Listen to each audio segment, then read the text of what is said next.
Good evening and welcome to RFL. I'm Andrew Whitman. In tonight for Richard French. You can breathe easier.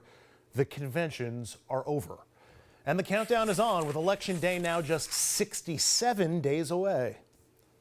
Biden is a Trojan horse for socialism. If Joe Biden doesn't have the strength to stand up to wild-eyed Marxists like Bernie Sanders and his fellow radicals, then how is he ever going to stand up for you? The problem we have right now is we're in Donald Trump's America. And what's he doing? He's kept pouring gasoline on the fire. This happens to be Donald Trump's America.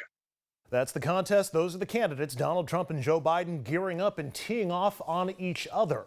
The Trump clip was from last night, which was the second longest convention acceptance speech ever at 70 minutes long, nearly 3 times longer than Biden's acceptance speech.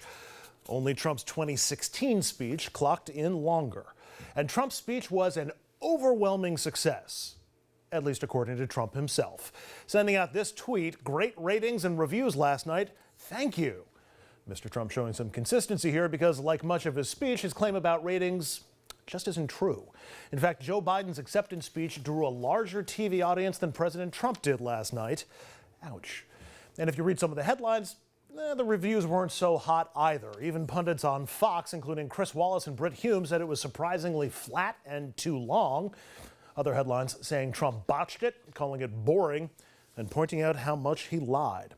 The 70-minute speech kept fact-checkers busy. We're scrolling on our screen a list of the things he lied about. That includes everything from COVID to the Iraq War to jobs, taxes, health care, prescription drugs, the border wall, veterans, the list goes on and on. Kind of like the speech itself. Plus, our first guest tonight just penned a piece in the Washington Post describing how President Trump presented an alternative reality during his speech last night. He's talking about things like this.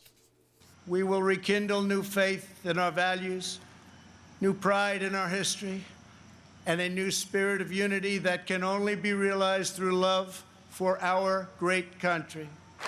And I say very modestly that I have done more for the African American community than any president since Abraham Lincoln, our first Republican president. The war will soon be complete, and it is working beyond our wildest expectations. Good thing he said it modestly. Let's bring him in now, Washington Post op-ed columnist Dana Milbank.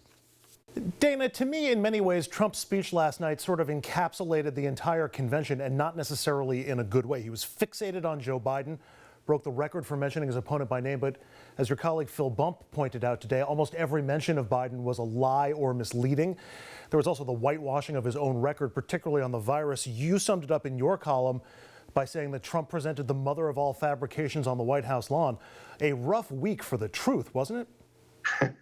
It's been a rough 4 or 5 years for the truth. So if it survived this long, maybe it can survive another 65 days or so. You know, my sense of the speech was that it was sort of this whiplash effect, saying, you know, at once trying to say, hey, everything's terrific. The economy's booming right back and drug prices are down. I've never heard of this pandemic thing people are talking about.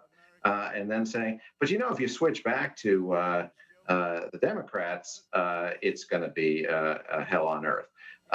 So, look, I mean, you know, is the American public going to accept that these are great times? Now, remember that exactly 4 years ago, the Republican convention in Cleveland, that this was a time of prosperity and relative peace. He said, America is in crisis. So it all feels a little backwards. But, you know, when you're dealing with Trump's base of support, I'm sure they loved everything about this week, and that's been what this presidency has been about. That's what this campaign has been about. It has been impervious to the truth, impervious to reason. But if it gets enough people to turn out, well, then it works. Yeah, we heard so many complaints and so many people from the podium playing the victim card. Dan Rather summed this up on Twitter by saying the Trump re-election strategy seems to be to argue that only Donald Trump can save America from Donald Trump's America. This is not the normal campaign approach that an incumbent tries to run on. That's right. And in fact, I would say, at that speech in Cleveland 4 years ago, he said, "I alone can fix it." I think the message now is, "I can alone can fix the mess I've made." So it's unclear to me why people would think he's the guy for the job. I mean, in a way, this dystopian view of America that's, deeply divided, that has violence in the streets, a lousy economy, it's actually been a self-fulfilling prophecy. This is the America, to some extent, that he's presiding over right now. And you look at the violence in the streets. Monday night at the Republican convention, there was a glorification of vigilantes taking up guns against civil rights, racial justice demonstrators. The next night, you have this guy who's a Trump fan and an admirer of the police, goes out and shoots 3 people, killing 2 of them at a Black Lives Matter demonstration.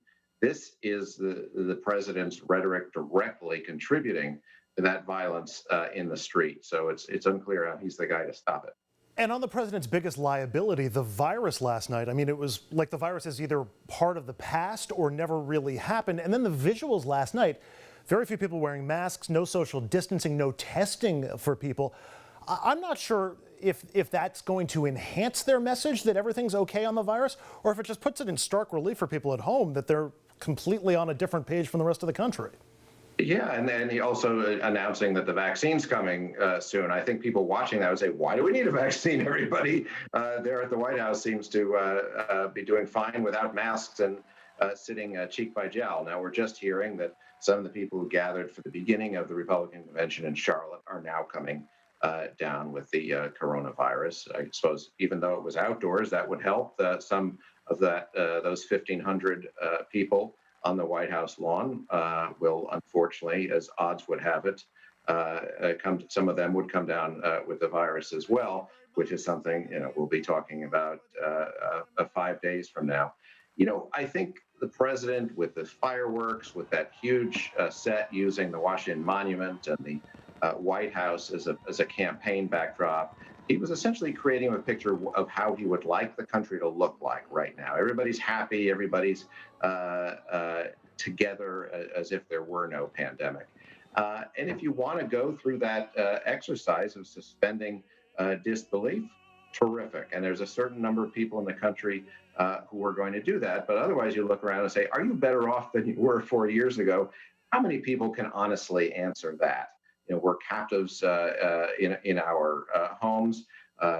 6 million net jobs lost, more like 20 million this year. So how many people can answer that question in the affirmative, honestly? There was also, I can't think of a politician who has been more public with his image than Donald Trump, and we see it for ourselves. So many of his flaws, yet we heard time and again during the convention, speakers telling us how hard he works, despite reports that he stays in his residence until noon or he's always playing golf. We had speakers talking about how sympathetic and caring and empathetic he is in private, but we never see that in public. They even did a montage of him with athletes in championship teams, showing him throwing a baseball, maybe to get us to forget that he couldn't walk down a ramp. The difference between what we were told and what we've seen, I was almost speechless at it. Yeah, I mean, look, this is a guy who came out of reality TV. The lead consultant to the convention was a guy who produced Celebrity Apprentice and worked on Miss Universe with Trump. So in a way, it's unreality TV, but it's just presenting a story and it's saying, we are going to declare that this man, who appears not to be terribly engaged in policy, is deeply engaged. This man, who appears not to have a great deal of compassion, is in fact exuding compassion. So that was the same notion, and that of having believing that the Democrats are in fact championing rioting and looting, and that the pandemic is gone. It's basically saying we will create our own reality. And the American people will accept that, and we'll find out in a couple of months' time. I want to get your take on something slightly off topic before I let you go, Dana, and that's throughout the course of the week. Look, Trump made it clear that he hates Joe Biden, he hates Democrats, but he hates you and me even more. I mean, more mentions of the media than of Biden. in part because he seems to hate the truth. We got a report that the White House has been putting together a dossier on your colleague, Pulitzer Prize winner David Farenthold, for reporting on how Trump is profiting from the presidency. I'm just curious your reaction to both his attacks on the media and him putting an enemies dossier together on Farenthold. Yeah, I don't have any inside information from the Washington Post on this. I want to be clear about this, but it's very consistent with what we've seen from Trump. The Department of Homeland Security trying to put together dossiers on reporters covering the rioting. It's not clear whether it has a real purpose in trying to discredit people. I believe the idea is to put fear into people. And look, if you're going to be intimidated by that sort of thing, you're in the wrong business to start with. But there are two notions here. One is what you've seen at the convention. That is, if you discredit the idea of the media, that you discredit the idea that there's some sort of an arbiter of truth, well, then you can say anything, and who's to say otherwise? And the other piece of that now is sort of going after individuals in the media individually to try to intimidate them. I don't think that's going to get anywhere. They may do well with discrediting the press among his supporters. I don't think he's going to deter my colleagues from doing what they're doing. Although it might undermine the sting of some of that reporting. I suppose you can do that, but it's not. The problem here is it's not an individual journalist. It's one story after another, all consistent with each other. It's the president's own sister and niece talking this way. It's the preponderance of his former advisors, of Republican officials. I mean, if at this point, if you want to accept what the president's saying is true, you are going through a willful act of suspending disbelief. An answer that makes me glad I asked the question. Dana Milbank, columnist with the Washington Post. As always, Dana, thank you. All right, thanks. And up next, a big theme at the RNC was law and order. After the break, I'll speak with a veteran of both the Obama and Clinton campaigns. We'll talk about whether or not that approach will work for the president and what Joe Biden has to do to counter it.